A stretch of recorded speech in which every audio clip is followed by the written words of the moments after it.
So, a lot of people have been asking me why this podcast. I'm an entrepreneur and I have years of experience in business. And a lot of this podcast is going to be about business, but a lot of it is going to be about life and other people's journey. And I thought it would be important for me to share a little bit about my background and why I have a passion and why I'm always searching for amazing stories to share with the world. So some of you guys might not know this, but before I started on my entrepreneurial journey, I didn't have a bright upbringing. My childhood wasn't so bright. And I'm a believer that there's a lot of people that have a lot of inner traumas or didn't have the best upbringing. And some did, but yet there were still some traumas there that they had to navigate through life, and I have found in my journey that it's been amazing stories and people or mentors that have helped me navigate through this journey called life, through some things that have been very difficult.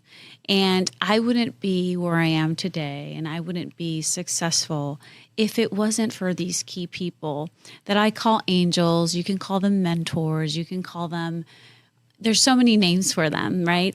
But they are people. They're people that were put in our path to help us navigate through some difficult times. So I wanted to share these stories because they were helpful to me.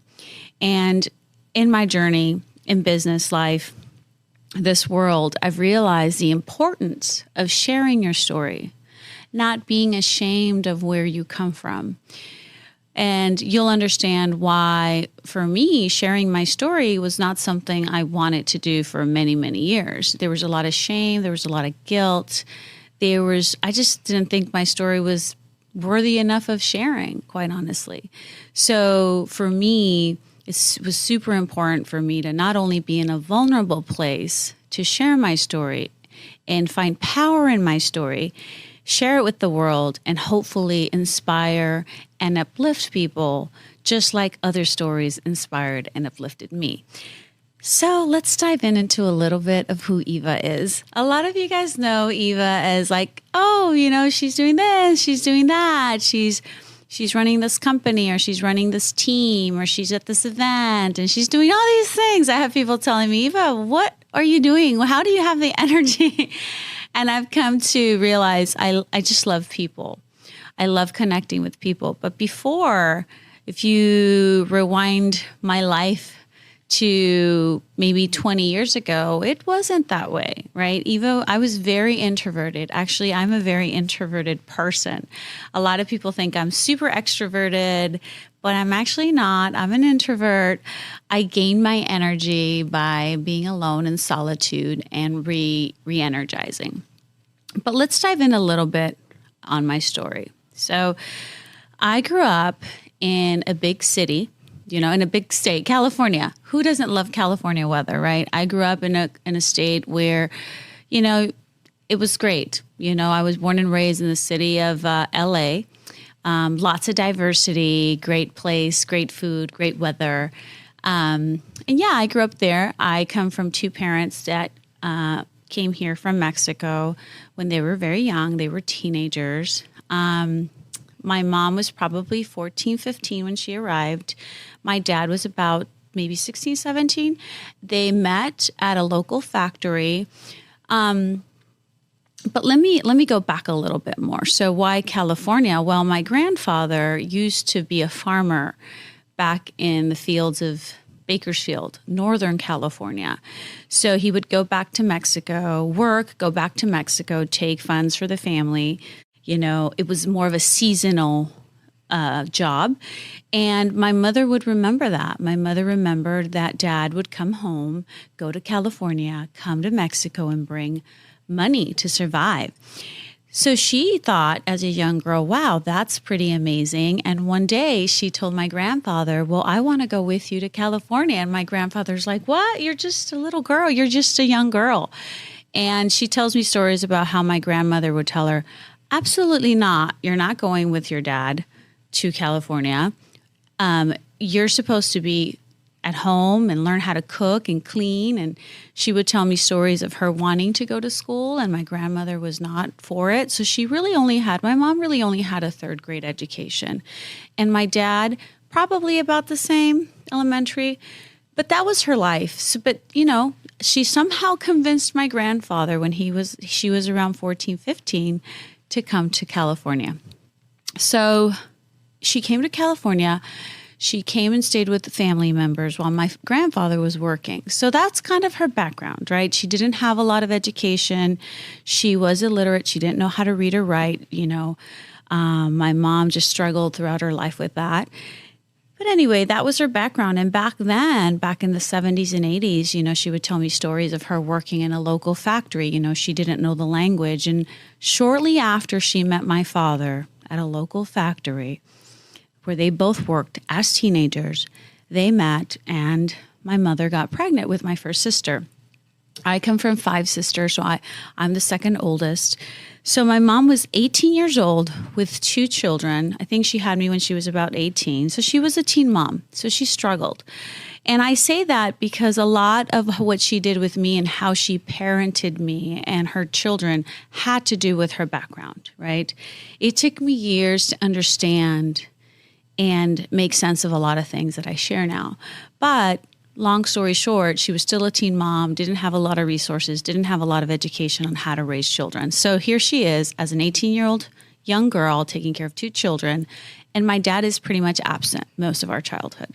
So that was kind of my life. I grew up just knowing my mom was very much there and my dad wasn't there. Unfortunately, as years progressed, there was a lot of abuse, a lot of trauma, a lot of physical, sexual abuse, a lot of things that went on in the home that were just not good. And unfortunately, when you're a kid, that's what you know. You don't know anything else, right? Even though we grew up in a big city, it didn't feel like that. All I knew were my neighbors, people around me. So I grew up in a rough, situation for a long time. And one of the things I do remember is I loved school. I loved going to school.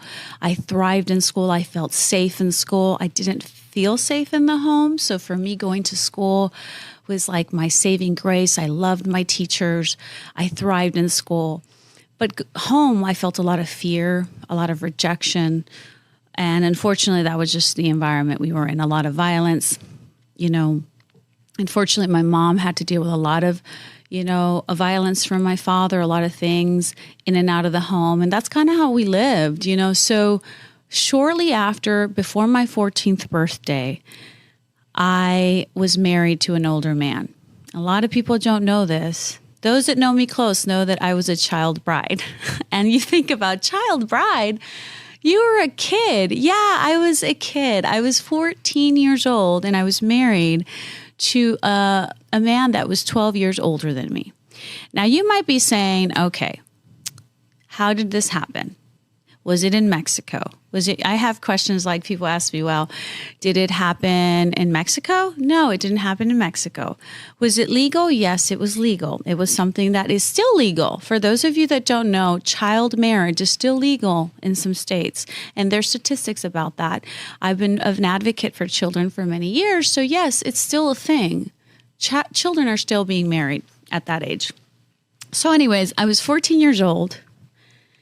My mom signed off the paperwork and I was married to an older man.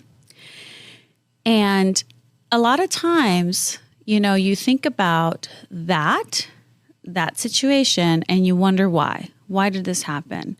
Obviously at that age, I didn't ask all those questions. I was only 14. So there's not much to ask other than like, okay, this is happening to me. Obviously there's a lot of other things that I hope that, you will read in my book that will be launched this year. But a lot of times it's just, you have to understand that like your story, your childhood, you grew up a certain way and that's all you knew. That was your home and that's all you knew. It's later on in life that things, you start like connecting the dots. Like, how did that happen? Or how did this happen? So anyway, so that one moment in my life really dictated a lot of the rest of my life, right? Being married at a young age and still being in school with other peers was very transformational in my life. There was a lot of confusion. There was a lot of questions that I had that I didn't have answers to. And I definitely felt crazy a lot of the time. I felt like I was the only person living this, even though I knew that this was what my mom did and everything was okay with everyone else around me. Something just didn't feel right inside. But I didn't really know how to navigate through that. So a lot of my life and a lot of who I am today has been because I would say that was probably the biggest thing that really transformed my life, who I am today.